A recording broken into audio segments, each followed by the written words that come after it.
vosgien est limité au nord par le Palatinat, au sud par la porte de Bourgogne, à l'ouest par le plateau lorrain, à l'est par la plaine d'Alsace. La plaine d'Alsace représente un effondrement qui a séparé les Vosges de la forêt noire. Contre le massif vosgien, les nuages venant de l'ouest se condensent en pluie ou en neiges abondantes. Le climat vosgien est beaucoup plus humide que celui du plateau lorrain, et surtout que celui de la plaine alsacienne. Après la pluie, des nuages se forment dans la montagne. Ils vont rejoindre la masse nuageuse du ciel.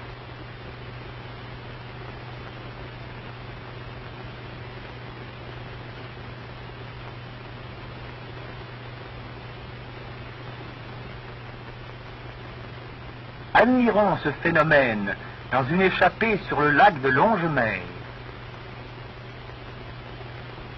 Et lorsque le soleil apparaît, on voit, tels des diamants, des millions de gouttelettes d'eau scintiller aux branches.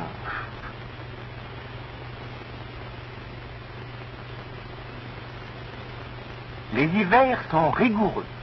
Sous la neige, le givre et la glace, le paysage devient féerique.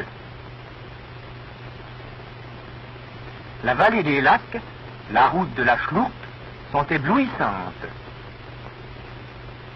Les eaux qui suintent se transforment en impressionnantes stalactites de glace. Le montagnard descend en ski au village pour y faire ses provisions.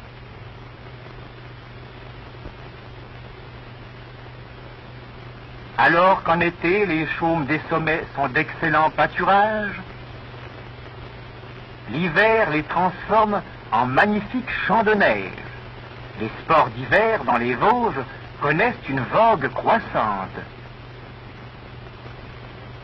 Si, pour les sportifs, le ski n'est qu'une distraction, pour les montagnards vosgiens, il est en hiver le seul moyen pratique de déplacement. Comment ces enfants habitant les fermes dispersées dans la montagne viendraient-ils à l'école s'ils n'avaient pas de ski? Les écoliers de Ventron, même les très jeunes, sont des skieurs émérites.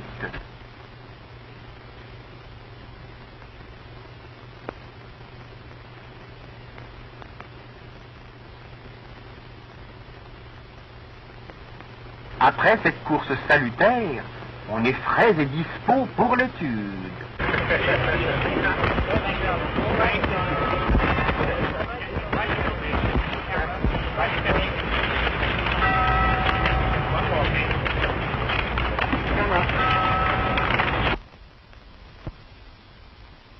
Le massif vosgien est le pays de l'eau. Comme les roches du sous-sol sont imperméables, l'eau ruisselle partout. Les innombrables sources se rassemblent dans les plis de la montagne pour former des gouttes et des rues où la truite abonde.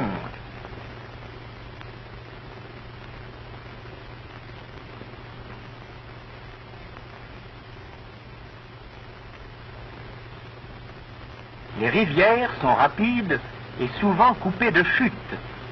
Au saut des Cuves, près de Gérardmer, la Vologne se brise en cascades particulièrement belles sous les jeux de la lumière matinale.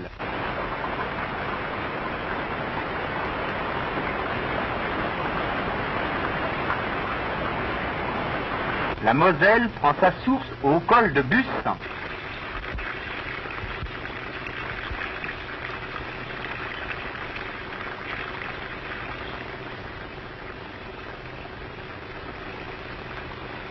Ce mince filet d'eau va devenir la rivière la plus considérable de la région. À Épinal, au sortir du massif vosgien, la Moselle est déjà imposante.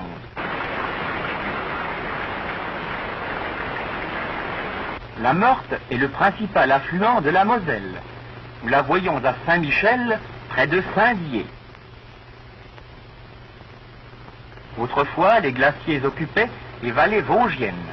Leurs moraines ont barré ces vallées.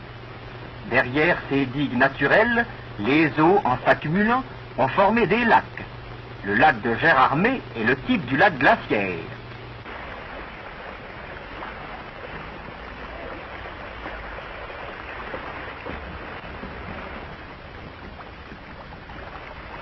La moraine nous apparaît comme un talus très élevé sur lequel des villas ont été construites.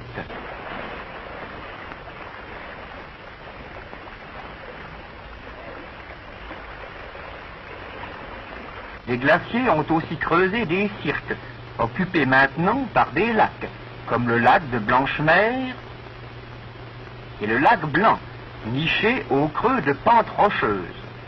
À son extrémité est, le lac Blanc est surplombé de rochers curieux, ayant l'aspect d'une tour en ruine. C'est le château de Hans, peuplé de légendes.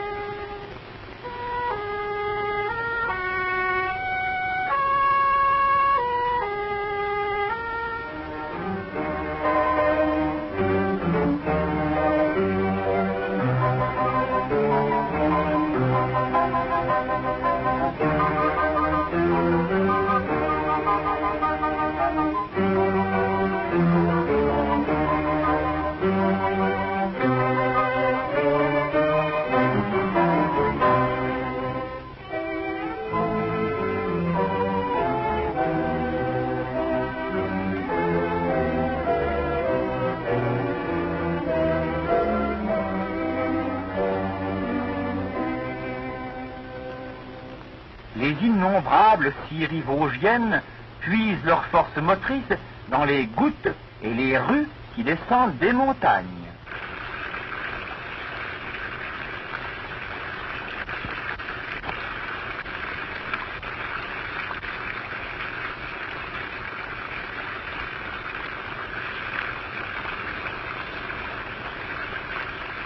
Ces ruisseaux actionnent parfois de pittoresques moulins séculaires.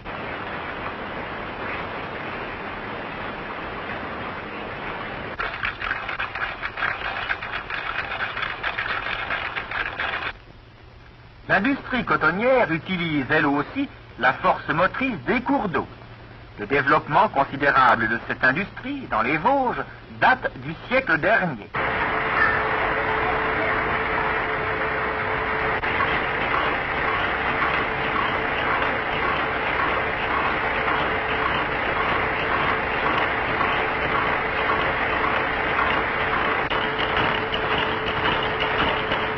La toile fine des Vosges est blanchie sur le pré. L'action combinée de l'eau et du soleil lui donne sa teinte blanche éclatante.